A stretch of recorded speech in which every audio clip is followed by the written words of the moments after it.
ஒரு மனிதன் எவ்வளவு கொடூரமான மிருகமாக மாற முடியும்? தன்னை நம்பிய நாட்டையே குத்திக்காட்டி கொடுத்து சக மனிதனின் உயிரை ஒரு டிராஃபியாக நினைக்கும் அந்த அரக்கத்தன்மை எப்படி உருவாகிறது?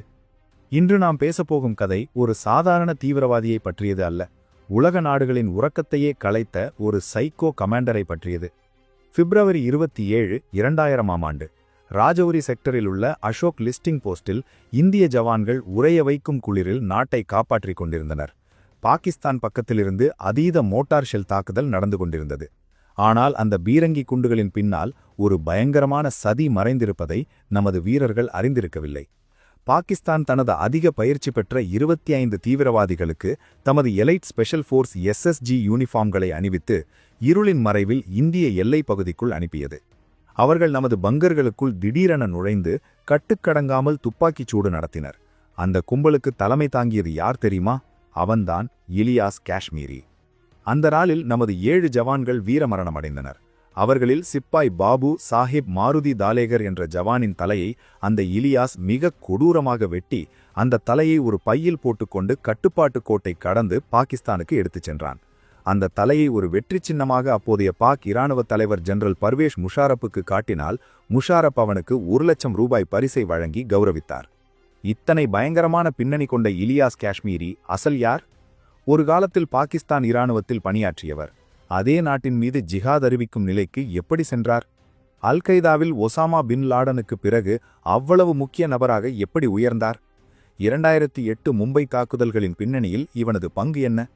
டென்மார்க்கில் உள்ள ஒரு செய்தித்தாள் ஆசிரியர்களின் தலைகளை வெட்டி ஜன்னல்களிலிருந்து வெளியே எறிய வேண்டும் என்ற இவனது சைக்கோ திட்டம் உலகத்தையே எப்படி பயமுறுத்தியது? அமெரிக்க உளவு நிறுவனமான CIA இவனுக்காக 100கணக்கான கோடி ரூபாய் வேட்டையை ஏன் தொடங்கியது? இறுதியாக ஜூன் 3, 2011 தெற்கு வசீரிஸ்தானில் உள்ள ஒரு ரகசிய ஆப்பிள் தோட்டத்தில் ஒளிந்திருந்த இந்த மிருகத்தை அமெரிக்காவின் பிரிடேட்டர் ட்ரோன்கள் எப்படி கண்டுபிடித்தன? 4 ஹெல்ஃபயர் ஏவுகணைகள் அந்த வீட்டை தாக்கியபோது ஒரு ஜவானின் தலையை வெட்டிய இடத்திலேயே இலியாஸ் காஷ்மீரி சுவடி இல்லாமல் எப்படி எரிந்து சாம்பலானான்? இந்த வீடியோவில் அந்த பயங்கரமான தீவிரவாதியின் வாழ்க்கை, அவனது கொடூரம் மற்றும் அவனை முடிவுக்கு கொண்டு வந்த ஆபரேஷன் பற்றிய ஒவ்வொரு உண்மையையும் மிக விரிவாக அறிந்து கொள்வோம். இலியாஸ் காஷ்மீரி யார்?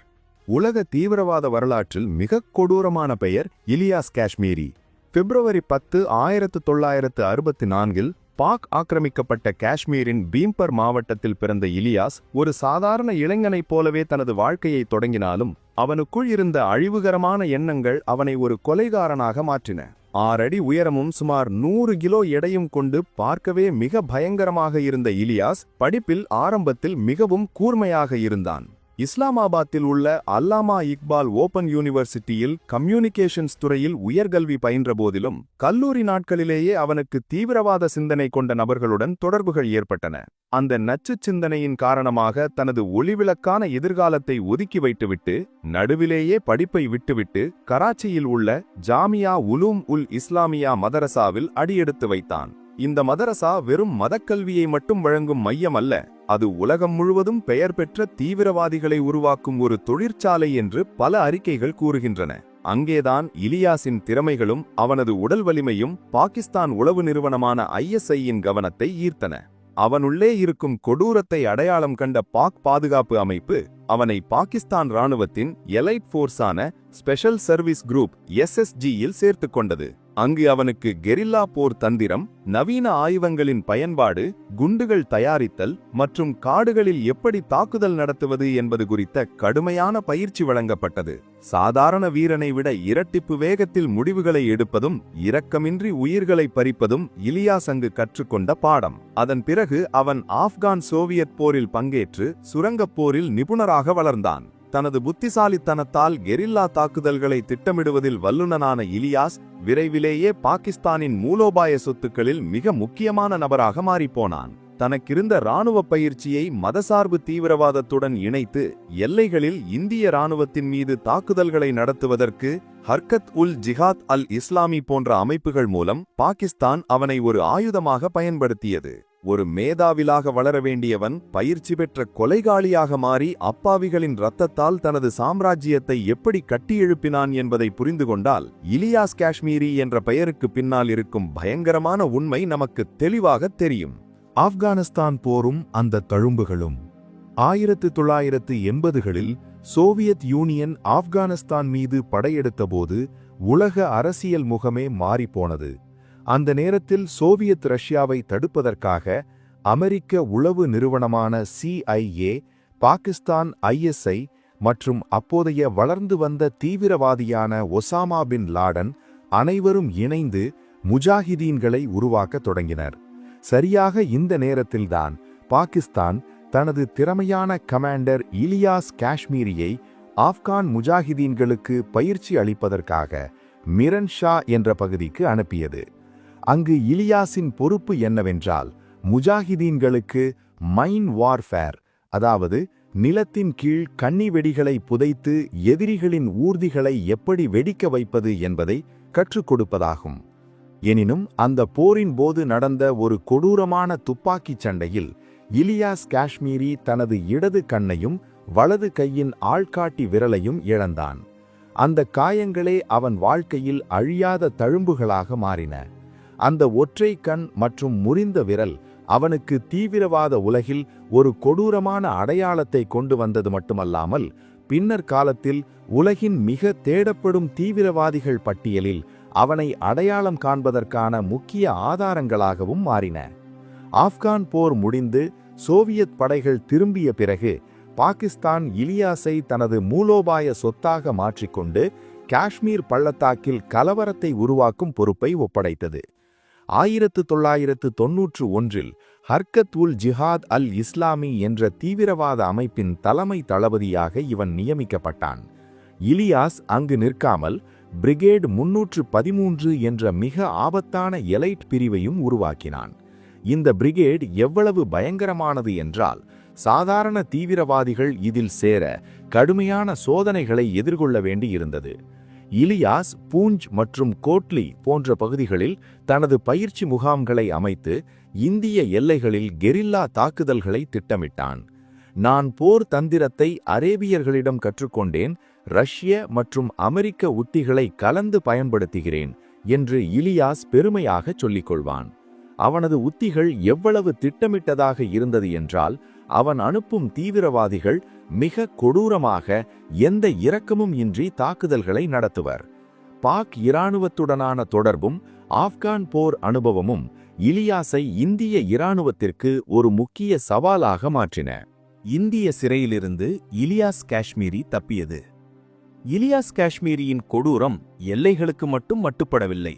அவன் இந்திய தலைநகர் டெல்லியின் நடுவிலும் தனது தீவிரவாத முத்திரையை பதிக்க முயற்சித்தான். 1994இல் ஹர்கத் உல் அன்சார் தலைவர் மௌலானா மசூத் அஜாரை இந்திய சிறையிலிருந்து விடுவிப்பதற்காக இலியாஸ் காஷ்மீரி ஆபரேஷன் அல் ஹதீத் என்ற மிக ஆபத்தான திட்டத்தை வகுத்தான். இந்த சதியின் ஒரு பகுதியாக அவன் உமர் சயீத் ஷேக் என்ற மற்றொரு கொலைகார தீவிரவாதியுடன் இணைந்து டெல்லியில் உள்ள பஹர்கஞ்ச் பகுதியிலிருந்து 4 வெளிநாட்டு சுற்றுலா பயணிகளை, 3 பிரிட்டிஷ் மற்றும் ஒரு அமெரிக்க குடிமகனை கடத்தினான். அவர்களை உத்தரப்பிரதேசத்தில் உள்ள சஹாரன்பூரில் இருந்த ஒரு ரகசிய வீட்டில் சிறை வைத்து மசூத் அஜாரை விடுதலை செய்யாவிட்டால் அவர்களை கொன்று விடுவோம் என்று இந்திய அரசை எச்சரித்தான். எனினும் உத்தரப்பிரதேச காவல்துறை மற்றும் டெல்லி காவல்துறை நடத்திய மின்னல் தாக்குதலில் சுற்றுலா பயணிகள் பத்திரமாக மீட்கப்பட்டனர். உமர் சயீத் ஷேக் கைது செய்யப்பட்டான். ஆனால் இலியாஸ் காஷ்மீரி மட்டும் சாமர்த்தியமாக தப்பிவிட்டான். ஆனால் அவனது அதிர்ஷ்டம் நீண்ட காலம் நீடிக்கவில்லை. 1995ஆம் ஆண்டில் ஜம்மு காஷ்மீரில் உள்ள பூஞ்ச் செக்டரில் எல்லையை தாண்டும் முயற்சியில் இருந்தபோது இந்திய இராணுவம் அவனை ரெட் ஹேண்டடாக பிடித்தது. அந்த நேரத்தில் அவன் ஏறத்தாழ 2 ஆண்டுகள் இந்திய சிறையில் கழிக்க வேண்டியதாயிற்று.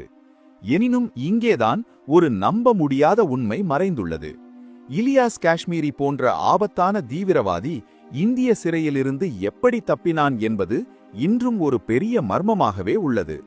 சில பாதுகாப்பு நிபுணர்களின் பகுப்பாய்வின்படி சிறை ஊழியர்களில் இருந்த சில ஊழல் பேரிகள் அல்லது தீவிரவாத ஆதரவாளர்களின் உதவியுடன் அவன் சிறை சுவர்களை தாண்ட முடிந்தது. மேலும் சில கட்டுரைகளின்படி அவன் அதிகாரிகளின் கண்களை ஏமாற்றி மிக வித்தியாசமான முறையில் அங்கிருந்து தப்பியோடினான். அவன் சிறையிலிருந்து தப்பித்து மீண்டும் பாகிஸ்தானை அடைந்ததும் தீவிரவாத உலகில் அவனுக்கு ஒரு லிவிங் லெஜெண்ட் பட்டம் வழங்கப்பட்டது. ஒரு இந்திய சிறையையும் வென்று வந்தான் என்ற பிரச்சாரம் அவனுக்கு பாகிஸ்தான் உளவு நிறுவனமான ISI-யில் மேலும் முக்கியத்துவத்தை பெற்றுத்தந்தது. இந்த தப்பித்தல் சம்பவத்திற்கு பிறகு இலியாஸ் காஷ்மீரி மேலும் கொடூரமாக மாறி இந்திய நாட்டின் மீது பகையுடன் சினம் கொண்டு தனது அடுத்த தாக்குதல்களுக்கான திட்டங்களை தயாரிக்கத் தொடங்கினான். சொந்த நாட்டின் மீதே போர். இலியாஸ் காஷ்மீரியின் பயணத்தில் மிக முக்கியமான திருப்புமுனை பாகிஸ்தான் அரசின் மீது அவன் அறிவித்த போர். 2001இல் அமெரிக்கா மீது நடந்த 11 தாக்குதல்களுக்கு பிறகு அப்போதைய பாக் ஜனாதிபதி பர்வேஷ் முஷாரஃப் சர்வதேச அழுத்தத்திற்கு இணங்கி வார் ஆன் டெரர், தீவிரவாதத்திற்கு எதிரான போர் என்பதில் அமெரிக்காவுக்கு ஆதரவு அறிவிக்க வேண்டிய நிலைக்கு தள்ளப்பட்டார். இது இலியாஸ் காஷ்மீரிக்கு சிறிதும் பிடிக்கவில்லை. தன்னை ஒரு ஆயுதமாக பயன்படுத்திக் கொண்ட பாகிஸ்தான் இப்போது தன்னையே வேட்டையாடுகிறது என்று அவன் கடும் கோபமடைந்தான். எனினும் 2007இல் இஸ்லாமாபாத்தில் உள்ள லால் மசூதியில் நடந்த சம்பவம் இலியாஸின் ஆத்திரத்தை அணைக்கட்டை உடைத்துக் கொண்டு வெளியேற வைத்தது. இஸ்லாமாபாத்தில் உள்ள நாடாளுமன்ற கட்டிடத்திலிருந்து வெறும் 2 கிலோமீட்டர் தொலைவில் உள்ள இந்த பள்ளிவாசல் அப்துல் அசீஸ் மற்றும் அப்துல் ரஷீத் காஜி என்ற 2 சகோதரர்களின் தலைமையில் ஒரு தீவிரவாத கோட்டையாக மாறியிருந்தது. அங்குள்ள மதரசா மாணவர்கள் ஷரியா சட்டத்தை நடைமுறைப்படுத்த வேண்டும் என்று வீதிகளில் இறங்கி சண்டையிடுவது, சீன மசாஜ் பார்லர்களிலிருந்து 9 பணியாளர்களை கடத்துவது போன்ற செயல்களில் ஈடுபட்டனர். இது குறித்து சீனாவிடமிருந்து கடுமையான ராஜதந்திர அழுத்தத்திற்கு வரத் தொடங்கவே பாகிஸ்தான் ராணுவம் ஜூலை 2007இல் ஆபரேஷன் சைலன்ஸ் என்ற பெயரில் பள்ளிவாசல் மீது பெரும் தாக்குதலை நடத்தியது. பாக் எலைட் ஃபோர்ஸ் SSG கமாண்டோக்கள் பள்ளிவாசலுக்குள் ஊடுருவி நடத்திய துப்பாக்கிச் சூட்டில் அப்துல் ரஷீத் காஜியுடன் சுமார் 100க்கும் மேற்பட்ட மாணவர்களும் தீவிரவாதிகளும் கொல்லப்பட்டனர். இந்த தாக்குதல்களில் இலியாஸ் காஷ்மீரிக்கு மிக நெருக்கமானவர்களும் உயிரை இழக்க நேரிட்டதால் அவன் பாகிஸ்தான் நாட்டின் மீதே பகிரங்கமாக ஜிஹாத் அறிவித்தான். ஒரு காலத்தில் பாகிஸ்தான் உளவு நிறுவனமான ISI-க்கு நம்பிக்கையான கைங்கரியமாக இருந்து இந்திய எல்லைகளில் தாக்குதல்களை நடத்திய இலியாஸ் இப்போது அதே பாகிஸ்தான் இராணுவ அலுவலகங்கள் மீதும் ISI அலுவலகங்கள் மீதும் தாக்குதல்களை நடத்தத் தொடங்கினான். அவன் நேரடியாக அல்-கைதாவுடன் கைகோர்த்து பாகிஸ்தானை நிலைகுலைப்பதே தனது இலக்காக மாற்றிக்கொண்டான். பர்வேஷ் முஷாரஃப் மற்றும் அப்போதைய பிரதமர் கிலானி ஆகியோரை கொல்வதற்கு பல முறை முயற்சி செய்தான். ஒரு வகையில் சொல்வதானால் பாகிஸ்தான் தானே வளர்த்து ஆளாக்கிய ஒரு கொடூர மிருகம் இப்போது தன்னையே கடிக்கத் தொடங்கியது. இந்த லால் மசூதி சம்பவமே இலியாஸ் காஷ்மீரியை ஒரு உள்ளூர் தீவிரவாதியிலிருந்து உலகையே நடுங்க வைத்த உலகளாவிய தீவிரவாதியாக மாற்றியது. உலகத்தையே குறிவைத்த சைக்கோ இலியாஸ் காஷ்மீரி. இலியாஸ் காஷ்மீரி வெறும் பிராந்திய தீவிரவாதியாக மட்டும் நிற்கவில்லை. அல்-கைதாவில் சேர்ந்த பிறகு அவன் உலகையே ஆட்டிப்படைக்கும் அளவுக்கு உயர்ந்தான். குறிப்பாக 2008இல் நடந்த மும்பை 26/11 படுகொலைகளில் இவனது பங்கு மிக முக்கியமானதும் பயங்கரமானதுமானதாகும். அமெரிக்காவில் கைது செய்யப்பட்ட பாகிஸ்தானி அமெரிக்க தீவிரவாதி டேவிட் கோல்மேன் ஹெட்லியின் விசாரணையில் வெளிப்படுத்தப்பட்ட உண்மைகளின்படி மும்பையில் எந்தெந்த பகுதிகளில் தாக்குதல் நடத்த வேண்டும், எங்கு ரிக்கி முன்னோட்ட பார்வை நடத்த வேண்டும் என்பது குறித்து ஹெட்லிக்கு நேரடியாக கட்டளைகளை வழங்கியது இலியாஸ் காஷ்மீரிதான். மும்பை தாக்குதல்கள் நடந்து கொண்டிருந்த நேரத்தில் கராச்சியில் இருந்த கட்டுப்பாட்டு அறையில் இருந்து தீவிரவாதிகளுக்கு தொலைபேசிகளில் கட்டளைகளை வழங்கியும் அவர்களை தூண்டியும் அந்த பயங்கரமான குரல் இலியாஸ் காஷ்மீரியின் குரல்தான் என்று வலுவான ஆதாரங்கள் உள்ளன. லஷ்கர்-e-தொய்பா போன்ற அமைப்புகளுடன் ஒருங்கிணைந்து இந்த தாக்குதல்களை ஒரு தொழில்முறை இராணுவ நடவடிக்கை போல் இலியாஸ் மேற்பார்வையிட்டான். எனினும் இலியாஸின் கொடூரம் அத்துடன் நிற்கவில்லை. அவனது அழிவுகரமான எண்ணங்கள் ஐரோப்பிய நாடுகளை நோக்கியும் திரும்பின. டென்மார்க்கைச் சேர்ந்த ஜைலாண்ட்ஸ் போஸ்டன் என்ற செய்தித்தாள் முகமது நபியை பற்றிய கேலிச் சித்திரங்களை வெளியிட்டதற்காக இலியாஸ் கடும் கோபமடைந்தான். அந்த பத்திரிகை அலுவலகத்தின் மீது தாக்குதல் நடத்துவதற்காக அவன் ஹெட்லியுடன் இணைந்து ஒரு சைக்கோ திட்டத்தை வகுத்தான். அந்த திட்டத்தின்படி 4 தீவிரவாதிகள் அலுவலகத்திற்குள் நுழைந்து அங்கிருந்த ஆசிரியர்களையும் ஊழியர்களையும் சுட்டுக் கொல்ல வேண்டும். வெறுமனே கொல்வது மட்டுமல்ல, அவர்களின் தலைகளை வெட்டி அந்த தலைகளை ஜன்னல்களில் இருந்து வெளியே சாலையின் மீது வீச வேண்டும் என்றும் அந்த முழு பயங்கர காட்சிகளையும் வீடியோவில் பதிவு செய்து உலகம் முழுவதும் பரப்ப வேண்டும் என்றும் இலியாஸ் கட்டளையிட்டான். முதலில் சுட்டுக் கொல்லுங்கள், அப்போது தலைகளை வெட்டுவது எளிதாக இருக்கும் என்று அவன் மிக அமைதியாகச் சொன்ன வார்த்தைகளை கேட்டாலே அவனது அரக்கத்தனம் புரிந்துவிடும். மும்பை தாக்குதல்களைப் போலவே டென்மார்க்கிலும் ஒரு பெரும் படுகொலையை நடத்த அவன் களம் அமைத்தான். ஆனால் அதிர்ஷ்டவசமாக அமெரிக்க உளவு நிறுவனங்கள் டேவிட் கோல்மன் ஹெட்லியையும் அவனது கூட்டாளியான தகவூர் ராணாவையும் கைது செய்ததால் அந்த டென்மார்க் சதி நடைபெறுவதற்கு முன்பே முறியடிக்கப்பட்டது. ஒருவேளை அந்த தாக்குதல் நடந்திருந்தால் உலக வரலாற்றிலேயே அது மிக அமானுஷ்யமான தீவிரவாத செயலாக மாறியிருக்கும். இந்த சம்பவங்களுக்கு பின்னரே அமெரிக்கா இலியாஸ் காஷ்மீரியை most dangerous man on earth, பூமியில் மிக ஆபத்தான மனிதன் என்று அடையாளம் கண்டு அவனை முடிவுக்கு கொண்டுவர தனது முழு படையையும் களத்தில் இறக்கியது. இலியாஸ் காஷ்மீரியின் முடிவு. மே 2, 2011 அபோட்டாபாத்தில் ஒசாமா பின் லாடன் கொல்லப்பட்ட பிறகு அல்-கெய்தாவின் அடுத்த வாரிசாகவும் உலகிற்கு மிகப்பெரிய அச்சுறுத்தலாகவும் அமெரிக்க உளவு நிறுவனமான CIA அடையாளம் கண்ட பெயர் இலியாஸ் காஷ்மீரி. அமெரிக்க அரசு இவனது தலையில் $5 மில்லியன், சுமார் 40 கோடி ரூபாய்க்கு மேல் பெரும் பரிசுத் தொகையை அறிவித்து இவனை பிடிப்பதை நோக்கமாக கொண்டு ரிவார்ட்ஸ் ஃபார் ஜஸ்டிஸ் திட்டத்தின் கீழ் வேட்டையை தொடங்கியது. பாகிஸ்தான் உளவு நிறுவனமான ISI வழங்கிய சில தகவல்கள் மற்றும் அமெரிக்காவின் அதிநவீன மின்னணு கண்காணிப்பு அமைப்புகளின் உதவியுடன் இலியாஸ் காஷ்மீரி தெற்கு வசீரிஸ்தானில் உள்ள லாமன் கிராமத்தில் இருந்த ஒரு ரகசிய ஆப்பிள் தோட்டத்தில் உள்ள வீட்டில் ஒளிந்திருப்பதாக CIA கண்டுபிடித்தது. ஜூன் 3, 2011 நள்ளிரவு 11:15 மணி நேரம் வானத்தில் யாருக்கும் தெரியாமல் சத்தமே இல்லாமல் அமெரிக்காவை சேர்ந்த பிரெடேட்டர் ட்ரோன்கள் அந்த வீட்டின் மீது மரணமாய் பதுங்கியிருந்தன. ஒரே நேரத்தில் 4 அதிசக்தி வாய்ந்த ஹெல்ஃபயர் ஏவுகணைகள் 2 சுற்றுகளில் அந்த வீட்டின் மீது வந்து விழுந்தன. அந்த பயங்கரமான வெடிப்பின் வேகத்தில் அந்த ரகசிய கட்டிடம் சில நொடிகளில் தரைமட்டமானது. இந்த தாக்குதலில் இலியாஸ் காஷ்மீரியுடன் மேலும் 9 முக்கிய தீவிரவாதிகள் அங்கேயே கொல்லப்பட்டனர். எனினும் அவனது மரணத்தைச் சுற்றி முதலில் ஒரு பெரிய சஸ்பென்ஸ் நிலவியது. அந்த பகுதி தாலிபான்களின் கட்டுப்பாட்டில் இருந்ததால் பாகிஸ்தான் இராணுவமோ அல்லது அமெரிக்காவோ அங்கு சென்று பிணங்களை அடையாளம் காண்பது சாத்தியமாகவில்லை. ஹுஜி பிரதிநிதி அபு ஹம்சாலா இலியாஸ் இறந்து விட்டதாக அறிவித்த போதிலும் அமெரிக்கா மட்டும் புகைப்பட ஆதாரங்கள் இல்லை என்று சில நாட்கள் காத்திருந்தது. இறுதியாக 1 மாதம் கழித்து ஜூலை 7 அல்-கெய்தா தாமே தங்களது தளபதி இலியாஸ் காஷ்மீரியின் மரணத்தை உறுதிப்படுத்தியதும் உலகம் பெருமூச்சு விட்டது. எந்த ராஜௌரி செக்டரில் ஒரு இந்திய வீரரின் தலையை மிக அமனுஷ்யமாக வெட்டி இலியாஸ் விகடமாய் சிரித்தானோ, சரியாக 11 ஆண்டுகளுக்கு பிறகு அதே பாகிஸ்தான் மண்ணில் அடையாளம் காண முடியாத அளவுக்கு எரிந்து சாம்பலாகி தனது பாவத்திற்கான தண்டனையை அனுபவித்தான். எவ்வளவு பெரியவர்களாயினும் தாங்கள் செய்த பாவம் பழுக்காமல் விடாது என்பதற்கு இந்திய ஜவான்களின் இரத்தத்திற்கு இயற்கை அளித்த இந்த தீர்ப்பே நிரூபணம். ஒரு கொடூர மிருகத்தின் பயணம் வானத்திலிருந்து வந்த அக்கினி குண்டுகளால் என்றென்றும் முடிவுக்கு கொண்டுவரப்பட்டது.